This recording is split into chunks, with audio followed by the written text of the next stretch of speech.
Welcome to this session on grammar. This is a fundamental session and aims to cover the basic parts of speech. But before we start this session, I want you to go through this particular test in order to check your proficiency on identifying the basic parts of speech. So here goes the basic assessment.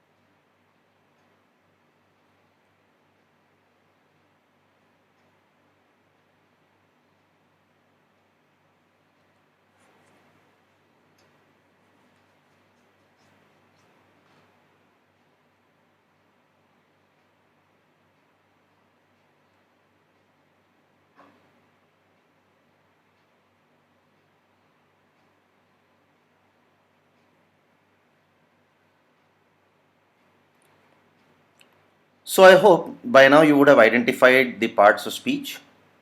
The first sentence, water is a noun. The second sentence, fell is a verb. The third sentence, ah is an interjection. The fourth sentence, up is a preposition. The fifth sentence, Ram is a proper noun. The sixth sentence, Radha balanced the bucket on her head. Her is a pronoun in this case. The next sentence, but is a conjunction. It seems that every time we come here, you fall, and I have to do all the work. Have is a verb here. Enough is enough, she said angrily. Angrily is an adverb. And she dumped the entire pail of ice cold water. Ice cold in this case is an adjective.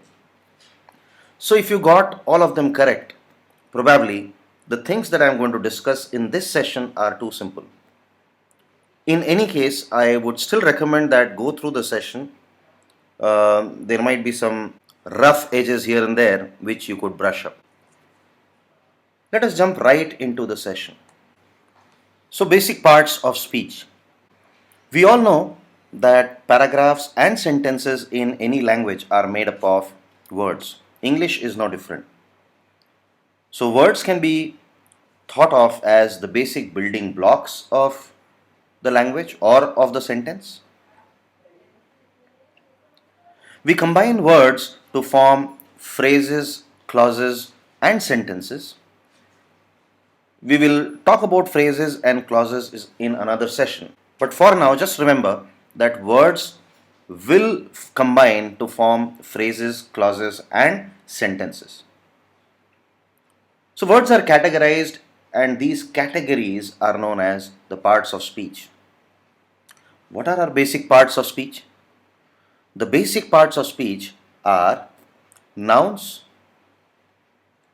pronouns, verbs, adjectives, adverbs, conjunctions, prepositions, and interjections.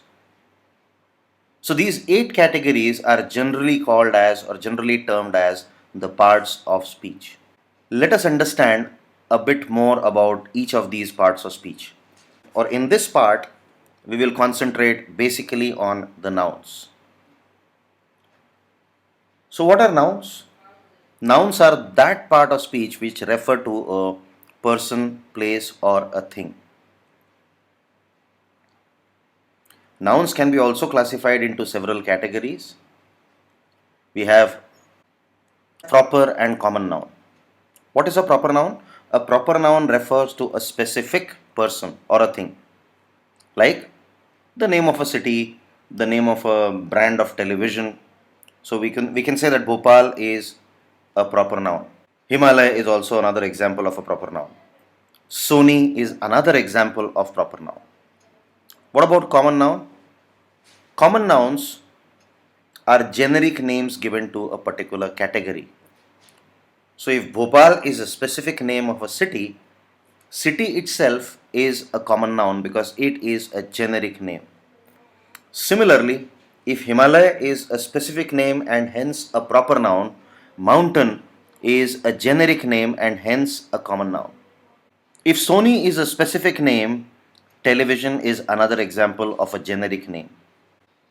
Another category into which nouns can be classified are concrete and abstract nouns. Now, when we talk about concrete nouns, they can be felt by some sensory organ. You can see, you can feel, you can smell, you can touch. So, anything that we can name which we can feel or smell or touch or sense by any other sensory organ will be a concrete noun.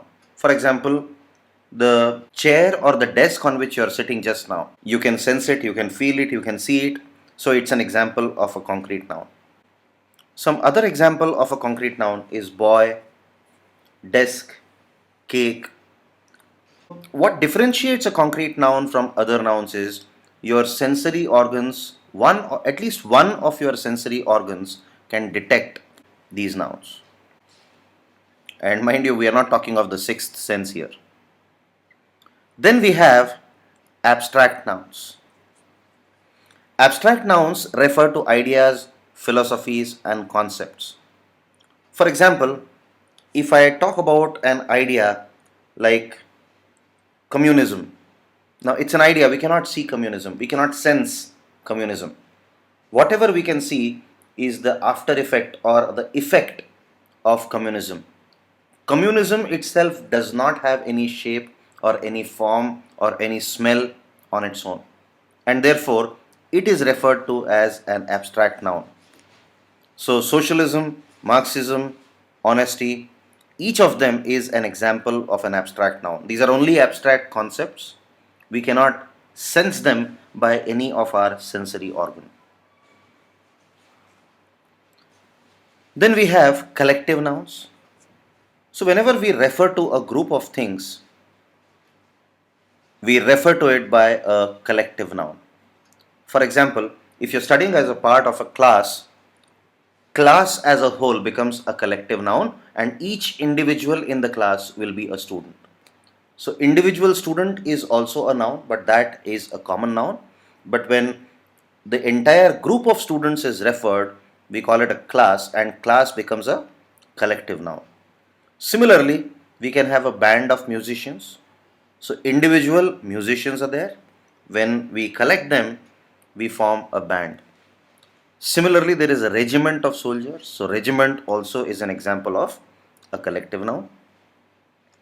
Then countable and non-countable noun. What is a countable noun? Countable noun generally refer to things that can be counted. So if you can count something on your fingertips, then it becomes a countable noun.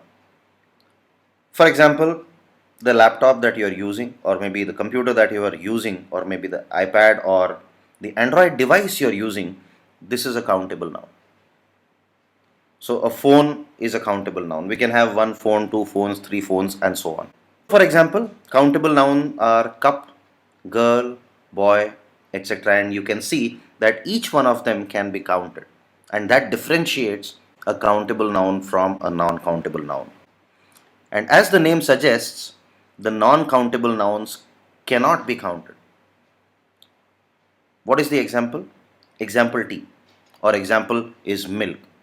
Can milk be counted? Can we have one milk, two milk? We generally refer to a cup of milk. So when we say give me a milk or give me a tea, we generally refer to a cup or a glass. And cup and glass both are countable nouns, but milk and tea on their own are non-countable. In general, if you want to identify a countable from a non-countable noun, just check whether the word or whether the noun has a plural form. If a noun has a plural form, it is bound to be a countable noun. Otherwise, it would be a non-countable noun.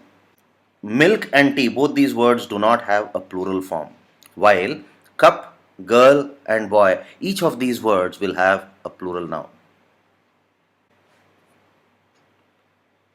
So this brings us to an end of this particular part of the basic session. In the next part, we will see or we will know more about pronouns.